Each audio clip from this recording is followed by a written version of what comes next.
Chrissy on desk. What's up, Winnicott? We've got a pretty good show for you today. Chrissy, I got you something. Oh, Kyle, you shouldn't have, but it's empty. You're right, it is. But you know, an empty bowl can go a long way. Hunter McKenzie and Sally Hamlet took the inside look on just how far an empty bowl can go. Roll it. Hey Winnicott, this is Lily Craig and Sally Hamlet. On January 25th, Winnicott hosted the annual Empty Bowls event. We asked Mrs. Edgar, the coordinator of this event and ceramics teacher, what Empty Bowls is all about. Empty Bowls is our annual fundraiser that it basically invites the community for a luncheon, and the proceeds that we collect go to the Hobbs House and to the Nurses Fund here at Winnicott. And so our goal is to try to fight hunger in our local area. Soups come from local restaurants that you all would recognize who are always very supportive. So the Old Salt, the 401, the Galley Hatch, Las Olas, Best Eddie's has been helping us out. Make anywhere between $2,000 and $3,000 in an afternoon, so I think that's a great success. And a lot of it's word of mouth, and we have a really loyal following of community members. It seems like once people come, they keep coming back, which is great.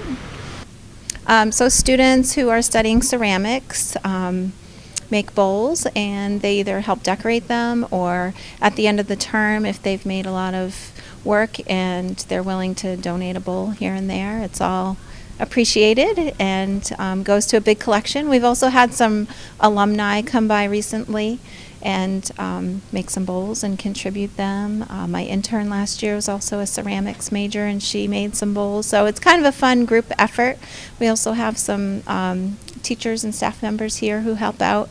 Mrs. Ferrari in the library is a potter, and Mrs. Keir and Mrs. Hunt and Mrs. Garand all helped with glazing this year, and I'm really forever in their debt. I appreciate their support. In total, Empty Bowls raised $2,730. People left with stomachs full and bowls empty. What an amazing event. It sure is, Kyle. Hey, what are you doing? Just writing some stuff down for my test next block. Kyle, but that's cheating.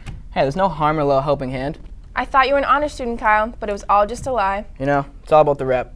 A cheating honor student? Who would have thought? Ollie and Kaela have a story on cheating honor students. Check it out. Here at Winnicott, we have many top scholars.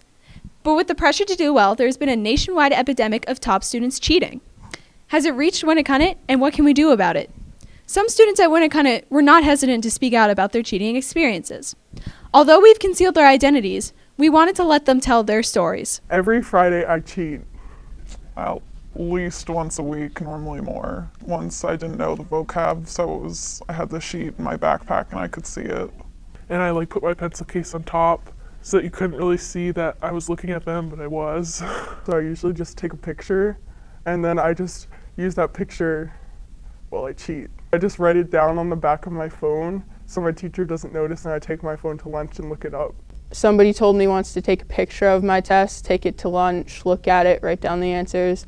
So why are students doing it? I believe that honor students may be more likely to cheat only because of the competitive nature of the classes that they're in. People who are very grade driven will on occasion do things that they may not otherwise do if they weren't grade driven. They want to get good grades and they want A's, so if they don't, even if they're not really ready for maybe the honors level or what's happening, they'll cheat so they get a good grade because they want to make their parents proud. Well, personally, I think it's just more to please my parents.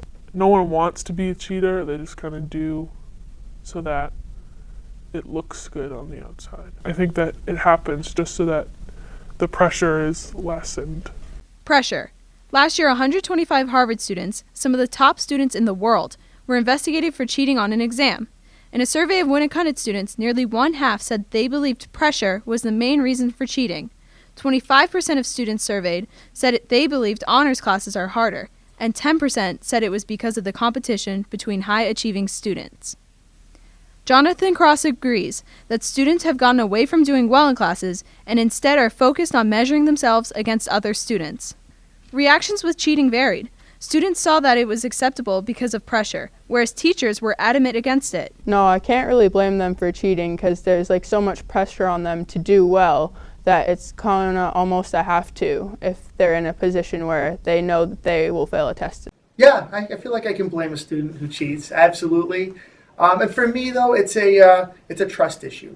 How have we become a society where students are almost okay with this? Like anything else, the more widespread something is, the more accepted it is. So. I think it's just a mirror of whatever our society's values are. So if things in our society change in some way, the value system begins to come back to a different direction, I think you'll see it reflected in the level of cheating that kids have at school. Shivel and Cross explain the repercussions of being caught and how we can even begin to deal with this problem. I do personally feel it very much changes the way I look at a student. I guess I am kind of scared, but like not enough to stop me from doing it. I talk about it. Beyond that, I try to make sure that I discuss cheating. I discuss the fact that it's important that they do their own work. Over 86% of students agree that most students do cheat at some point, according to Stanford University. Whether it reflects on a student, a society, or a person, cheating is something we've become accepting of. Just this week, the Navy is investigating cheating allegations against about 1/5 of its trainees at the nuclear training facility. The problem of cheating goes well beyond high school. Kaela Werchniak and Ollie Strukel, WHTV. Wow, and to think I was actually working hard for my grades. You know, I kind of feel bad. It was my New Year's resolution to stop cheating. Yeah, my New Year's resolution was to brush my hair this year. Oops. Yeah, I know, it's kind of bad. It's okay, a lot of people break their resolutions. Amen to that, Kyle. Sally Hamlet and Hunter McKenzie asked Winnicott students about their broken New Year's resolutions. Roll the clip. Hey Winnicott, this is Hunter McKenzie and Sally Hamlet here for WHTV. Have you made any New Year's resolutions this year? And if so, have you kept them? Me and Sally went around the school to ask you guys what you have been trying to do this year. Check it out. My New Year's resolutions were to eat healthier and work out more, and I have done neither. So my New Year's resolution was to straighten my hair every day, and that didn't go well. My New Year's resolution was to clean out my whole house of junk food for my family, and they almost beat me up. I tried listening to less High School Musical, but it was just really hard and I couldn't do it. I don't have any New Year's resolutions. To do my homework. Not using Twitter. Not miss a swim practice. Not being beautiful. True. To not be late to school. Not fall in love. Drink black coffee, but I couldn't freaking do it. To stop playing Candy Crush. If you've already given up on your resolution this year, you're not alone. Every year, almost half of all Americans make New Year's resolutions. Yet only half of those are followed for the first 6 months. As the year goes on, only a meager 8% will stick with their resolutions for the whole year. So if you want a resolution that will last, stay away from these common failed resolutions. Go to the gym more. Save money. Lose weight. Take up a new hobby. And quit bad habits. Now, if you want to make following your resolutions easier, set small goals instead of one vague goal. Like instead of just saving money, try committing yourself to putting $10 in a savings account every week. It's more manageable, and by the end of the year, you could have $520. Well, Winnicott, that's all me and Sally have for you today. And remember, if you're going to set goals for yourself, make sure to have realistic expectations with it.